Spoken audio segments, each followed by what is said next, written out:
नमस्कार दोस्तों, स्वागत है आपका मेरे चैनल कॉमिक्स लाइफ में। शुरू करते हैं मनोज कॉमिक्स की एक और मज़ेदार कॉमिक्स, दो राजकुमार। लेखक बिमल चटर्जी। पिछले अंक लाल घाटी का रहस्य में हमने देखा जयगढ़ का राजा विजय सिंह बड़ा ही क्रूर और अत्याचारी था। एक दिन जब वह शिकार पर गया हुआ था तो साधु गोरखनाथ अपने कुछ शिष्यों के साथ राजमहल पधारे, जिनका नेक रानी ने बहुत आदर सत्कार किया। प्रसन्न होकर साधु गोरखनाथ ने निसंतान रानी को एक फल दिया और कहा कि वह उस फल के जितने टुकड़े करके खाएगी उसे उतनी ही संतानें प्राप्त होंगी। लेकिन तभी राजा विजय सिंह वहां आ धमका। उसने उनका बहुत निरादर किया, जिससे दुखी होकर साधु गोरखनाथ ने राजा को श्राप दिया कि वह अपनी उत्पन्न होने वाली संतानों के हाथों ही अपने कर्मों का फल भोगेगा। उनके इस श्राप से कुपित होकर राजा ने सेनापति को उन्हें मार पीट कर अपने देश से बाहर कर देने का आदेश दे दिया। लेकिन दुष्ट सेनापति ने केवल उन्हें देश से बाहर ही नहीं निकाला, बल्कि उन सबकी आंखें भी निकलवा कर लाल घाटी में फिकवा दी। इधर रानी ने फल के 7 टुकड़े किए और उन्हें खा लिया। समय आने पर रानी ने एक एक कर 6 पुत्रों को जन्म दिया, जिन्हें साधु के श्राप से भयभीत राजा विजय सिंह ने स्वयं अपने हाथों से मार डाला। जब 7वीं बार रानी ने 2 जुड़वा बच्चों को जन्म दिया तो उन्हें महामंत्री अपने पौत्र का बलिदान देकर किसी तरह बचा पाने में सफल हो गए। लेकिन जब रानी ने महामंत्री के पौत्र को अपना बच्चा समझ मृत पाया तो वह अथाह दुख से पागल हो गई। अब आगे। महारानी जी, क्या हुआ आपको? नहीं, मेरे बेटे को मुझसे न छीनो। मेरा बेटा जिंदा है, मैं उसकी माँ हूँ। हा। लगता है रानी पागल हो गई है। हे ईश्वर, यह तूने रानी को कैसी सजा दी? 7 राजकुमारों के मृत पैदा होने के सदमे से महारानी मेनका सचमुच पागल हो गई थी। जहां प्रजा रानी के पागल हो जाने की बात जानकर दुखी एवं उदास थी, वहीं राजा विजय सिंह और सेनापति कालदेव प्रसन्न हो रहे थे। मेरे कालदूत खत्म हो गए और ना ही अब रानी कभी मां बन सकेगी। हा। और ना ही अब साधु गोरखनाथ का श्राप कभी पूरा हो सकेगा, बेचारा। हा। उधर महामंत्री शेर सिंह भोर होते ही दोनों राजकुमारों को ले एक अज्ञात मंजिल की ओर निकल पड़ा था। अब राजकुमारों को किसी सुरक्षित स्थान पर पहुंचाना है। कुछ देर बाद मुझे इस पहाड़ की दूसरी ओर पहुंचना है। वहां मेरे मित्र के पास दोनों राजकुमार पूरी तरह सुरक्षित रहेंगे। तभी डाकू दल के एक व्यक्ति की निगाह महामंत्री पर पड़ी। वह तुरंत अपने घोड़े पर सवार हो एक तरफ चल पड़ा। शिकार मालदार मालूम पड़ता है, जल्दी सरकार को खबर करूं। डाकू दल के अड्डे पर। सरदार, शिकार पहाड़ी के उस तरफ जा रहा है। चलो साथियों। जल्दी ही उन्होंने महामंत्री को पा लिया। चारों ओर से घेर लो, बचकर नहीं जाना चाहिए। सरदार, वह रहा। जब महामंत्री के कानों में पीछे से आती घोड़ों के टापों की आवाज सुनाई पड़ी। ओह, डाकू जालिम सिंह और उसके साथी। शीघ्र ही डाकुओं ने महामंत्री को चारों तरफ से घेर लिया। भलाई इसी में है कि अपना कीमती सामान हमारे हवाले कर दो। पहले मेरी कीमती तलवार का वार तो संभालो जालिम सिंह। कोई चारा न देख महामंत्री मयान से तलवार निकाल उससे जूझ पड़ा। आह, उफ। महामंत्री ने बड़ी बहादुरी से उनका मुकाबला किया, लेकिन आह, लूट लो इसका सारा कीमती सामान। वफादार घोड़े ने जब अपने मालिक की यह दशा देखी तो खतरे को भांप कर वह सरपट एक दिशा में दौड़ पड़ा। अरे, पकड़ो उसे, जाने ना पाए। डाकू दल उसका पीछा करने लगा, लेकिन जल्दी ही। सरदार, वह तो काले जंगल में प्रविष्ट हो गया। हाँ सरदार, अब पीछा करना उचित ना होगा। रुक जाओ, आगे खतरा है। महामंत्री के घोड़े को काले जंगल में प्रविष्ट होते देख डाकू जालिम सिंह को निराश हो अपने साथियों के साथ वापस लौटना पड़ा। जब वे पुनः पहाड़ी इलाकों में वापस लौटे। सरदार, यह रोने की आवाज कैसी है? कोई नवजात शिशु मालूम पड़ता है। आओ देखें। तलाश करने पर उन्हें एक खड्ड में एक बच्चा रोता बिलखता दिखाई पड़ा। चलो उधर, बच्चे को बाहर निकालो। सरदार, यह रहा बच्चा। उन्होंने जल्दी ही बच्चे को बाहर निकाल लिया। सरदार, अब क्या करें इसका? न जाने किसका है और यहाँ कैसे आ गया। अवश्य यह बच्चा उसी व्यक्ति का होगा। ले चलो साथ, वह इसकी तलाश में अवश्य आएगा। उधर काले जंगल में। वर्षों बीत गए गुरुदेव, न जाने इस जंगल से कब निकलना होगा। हाँ गुरुदेव, लगता है मनुष्य जीवन इस जंगल में बिना किसी परोपकार के व्यर्थ ही चला जाएगा। गुरुदेव, मुझे तो यह सोच सोचकर चिंता हो रही है कि कहीं इतने वर्षों में काल भैरव ने अपनी साधना पूरी न कर ली हो। यदि ऐसा हो गया तो हमारी तपस्या व्यर्थ हो जाएगी। जंगल के भयानक जीव जंतु मित्र बनकर उनकी रक्षा कर रहे थे। निराश मत हो बच्चों, ईश्वर के घर देर है अंधेर नहीं। तुम्हारी तपस्या व्यर्थ नहीं जाएगी। मैं देख रहा हूँ काल भैरव अभी पिशाच राज को प्रसन्न नहीं कर पाया है। तभी निकट मौजूद शेर शेरनी का जोड़ा दहाड़ उठ खड़ा हुआ। दहाड़ सुन वे सभी चौंक उठे। अरे, सिंह की दहाड़! अवश्य ही निकट कोई खतरा है। सिंह की दहाड़ सुनकर ऐसा प्रतीत होता है जैसे कोई मनुष्य यहीं कहीं निकट ही है। देखो तो बच्चों, वह मुसीबत का मारा कौन है?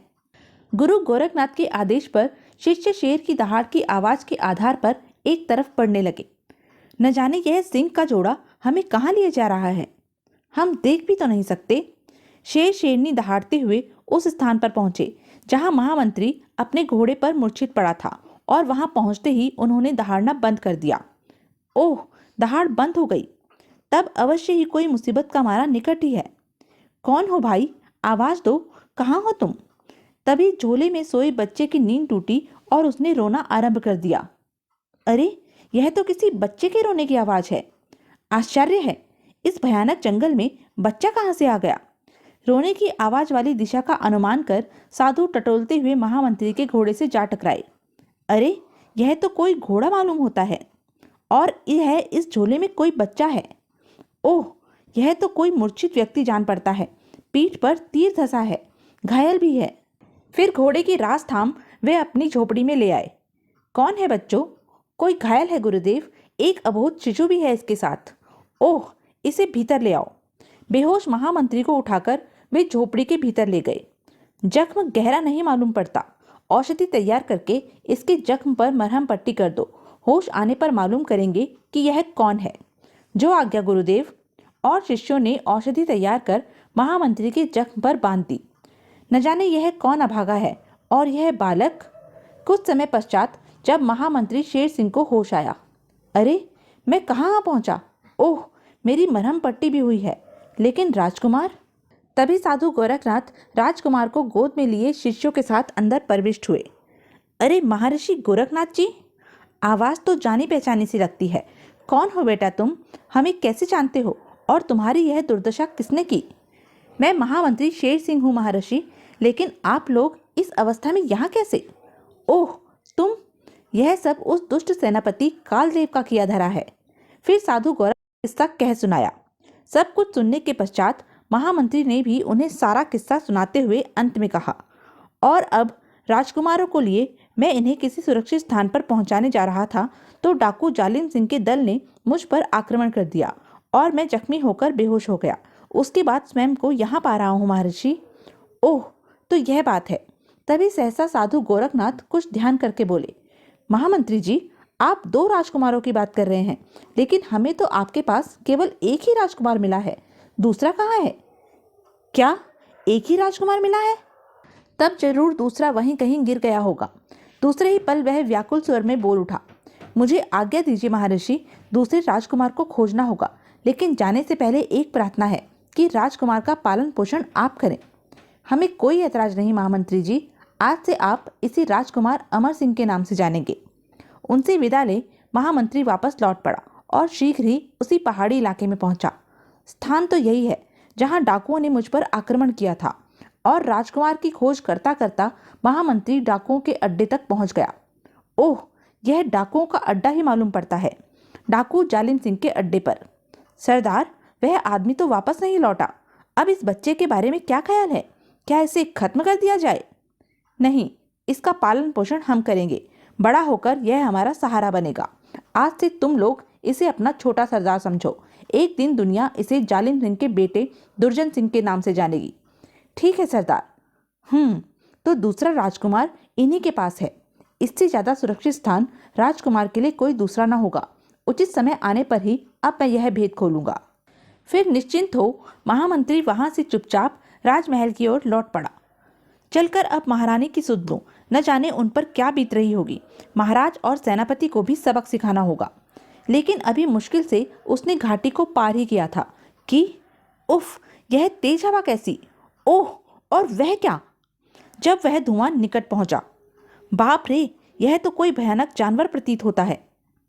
कोई चारा न देख उससे मुकाबला करने के लिए महामंत्री ने मयान से तलवार खींच ली। लेकिन ओह, मैं तो उड़ा जा रहा हूँ। कैसे मुकाबला कर पाऊंगा। महामंत्री उस भयानक जानवर के सामने टिक नहीं पाया। अगले ही क्षण तेज हवा ने उसे उड़ाकर धरती पर पटक दिया। भागने का मौका भी तो नहीं, लड़ना ही होगा जब तक दम में दम है। परंतु इससे पहले कि वह संभल कर दोबारा उठ पाता, उस भयानक एवं विशालकाय जानवर ने एक लंबी सांस खींची और महामंत्री उड़ता हुआ उसके मुख की ओर खींचने लगा। बाप रे, अब बचना मुश्किल है। और फिर देखते ही देखते महामंत्री उसके गुफा रूपी मुंह में समा गया। महामंत्री को निगलने के पश्चात वह जानवर एक दिशा में उड़ चला। कुछ समय बाद वह भयानक जानवर लाल घाटी में पहुंचकर नीचे उतरने लगा। नीचे उतरने के पश्चात उस भयानक जानवर ने महामंत्री को मुंह से बाहर उगल दिया। उसके बाद वह एक भयानक राक्षस के रूप में परिवर्तित हो महामंत्री को उठा एक तरफ चल पड़ा। शीघ्र ही वह एक बरगद के नीचे बैठे समाधि में लीन एक भयानक शक्ल सूरत के इंसान के निकट जा पहुंचा। नया शिकार ले आए शुब्बा? हाँ स्वामी, बड़ी मुश्किल से हाथ लगा है। वह काल भैरव था। शीघ्र ही उसे साथ लेकर काल भैरव एक गुफा के भीतर प्रविष्ट हुआ, जहां पिशाच राज की भयानक प्रतिमा खड़ी थी। जल्दी से इसकी दोनों आंखें निकालकर मुझे दो। जो आज्ञा स्वामी। और फिर अपने लंबे एवं पैने नाखूनों से महामंत्री की दोनों आंखें निकालकर राक्षस ने काल भैरव की ओर बढ़ा दी। लो स्वामी, शाबाश, अब इसकी गर्दन काटकर गुफा की छत से लटका दो। इधर काल भैरव ने दोनों आंखें अग्निकुंड में फेंकी और उधर राक्षस ने महामंत्री का सिर धड़ से जुदा कर दिया। भेंट स्वीकार करो ए पिशाच राज, महाराज शक्तियों के स्वामी। तुरंत ही वहां एक अजीब सा प्रकाश फैला और अगले ही क्षण पिशाच राज की प्रतिमा के गले में पड़े आंखों के हार में एक चमकदार आंख की ओर वृद्धि हो गई। 11,000 आंखों की भेंट पूरी हुई। अब पिशाच राज को प्रसन्न करने के लिए 10,000 इंसानों की आंखों की भेंट और चढ़ानी है। फिर मेरे लिए क्या आज्ञा है स्वामी? महामंत्री के शव को ले जाकर दूसरी गुफा में डाल दो और भाई कालदेव को सूचित कर दो कि महामंत्री हमारा शिकार बन चुका है।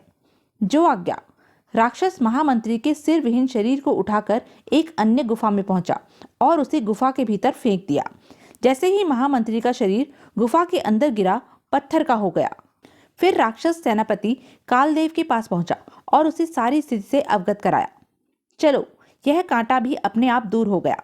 अब मैं आराम से अपने भाई के लिए आंखों का प्रबंध कर सकूंगा। हा हा हा। दिन बीतने के साथ साथ सेनापति और राजा विजय सिंह के जुल्म बढ़ते ही चले गए। ध्यान रहे, जो कोई महाराज के खिलाफ आवाज उठाएगा उसका सिर इसी तरह कुचल दिया जाएगा। कब तक बेगुनाह लोग इस तरह मारे जाते रहेंगे? हे ईश्वर, कब मिलेगी इन अत्याचारों से मुक्ति? प्रजा की दशा दयनीय हो चुकी थी। उससे न तो कुछ करते ही बनता था और न सहते। ले चलो, कर न देने वालों का यही हाल होना चाहिए। हम तो तंग आ गए राजा के जुल्मों से। आह, लेकिन हम फरियाद किससे करें? प्रभु, अब तू ही बचा। इधर डाकू जालिम सिंह अपने ढंग से राजकुमार दुर्जन सिंह का पालन पोषण कर रहा था। शाबाश बेटे। आह वाह। दिन बीतने के साथ साथ राजकुमार बड़ा हो रहा था। तो यह थी अब तक की कहानी। आगे की कहानी जानने के लिए बने रहें मेरे साथ। और हाँ, मेरे चैनल को लाइक, शेयर और सब्सक्राइब करना ना भूलें। धन्यवाद।